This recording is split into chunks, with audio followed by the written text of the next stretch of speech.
నాతర్లపాడు x road and Atmakur PS లిమిట్స్లో నకిలీ పత్తి విత్తనాలు ట్రాన్స్పోర్ట్ చేస్తుండగా వెహికల్ చెకింగ్లో భాగంగా ఒక నలుగురిని అరెస్ట్ చేయడం జరిగింది.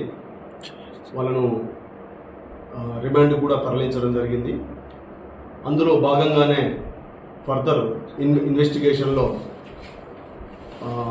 పరారీలో ఉన్న ఒక ఇద్దరు నిందితులు ఈ కేసుకు సంబంధించి సాంబశివరావు అండ్ నర్సింహుల్. ఈ సాంబశివరావు అరుణోదయ సీడ్స్ దానికి మేనేజింగ్ డైరెక్టర్ అండ్ చైర్మన్గా కొనసాగుతున్నాడు.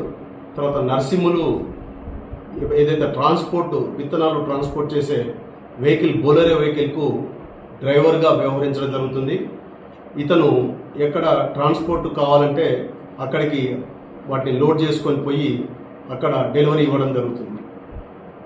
ఈరోజు ఇన్ఫర్మేషన్లో భాగంగా ఎర్లీ మార్నింగ్ 5 o'clock మన ఈ వీళ్ళిద్దరిని కూడా సాంబశివరావు అండ్ నరసింహుల్ని వీళ్ళిద్దరి కస్టడీ తీసుకోవడం జరిగింది. మరియు వాటితో పాటుగా వాళ్ళిద్దరితో పాటుగా కొన్ని సీజ్ చేసిన వస్తువులు పత్తి విత్తనాలకు కలర్ చేసే మిషన్స్, తర్వాత వేయింగ్ మిషన్లు, ప్యాకింగ్ హీట్ మిషన్ అండ్ ఖాళీ పాకెట్స్, తర్వాత అరుణోదయ కంపెనీకి సంబంధించిన లూజ్ షీట్స్, తర్వాత బొలోరో వాహనం, తర్వాత 2 సెల్ ఫోన్లను సీజ్ చేయడం జరిగింది. వీళ్ళు ఫర్దర్గా ఎంక్వైరీలో వాళ్ళు నకిలీ పత్తి విత్తనాలను తయారు చేసి అవసరం ఉన్న వ్యక్తులకు సరఫరా చేస్తున్నట్టుగా మనకు ఇన్వెస్టిగేషన్లో తేలింది. వాళ్ళు చేసిన తప్పును ఒప్పుకోవడం వల్ల వాళ్ళని అరెస్ట్ చేసి తదుపరి విచారణ నిమిత్తము రిమాండ్కు తరలించడం జరుగుతుంది.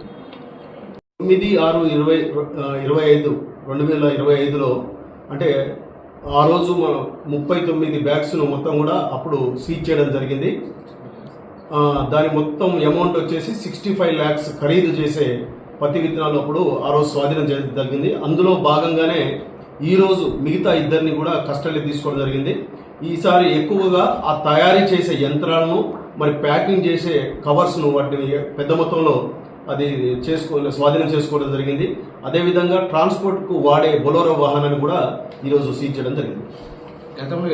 గతంలో ఇప్పటివరకు తెలిసిన ప్రకారం అయితే లేదు. తదుపరి పరిశోధన ఇన్వెస్టిగేషన్లో ఏమైనా కేసులు ఉంటే అవి కూడా పరిగణలోకి తీసుకోవడం జరుగుతుంది.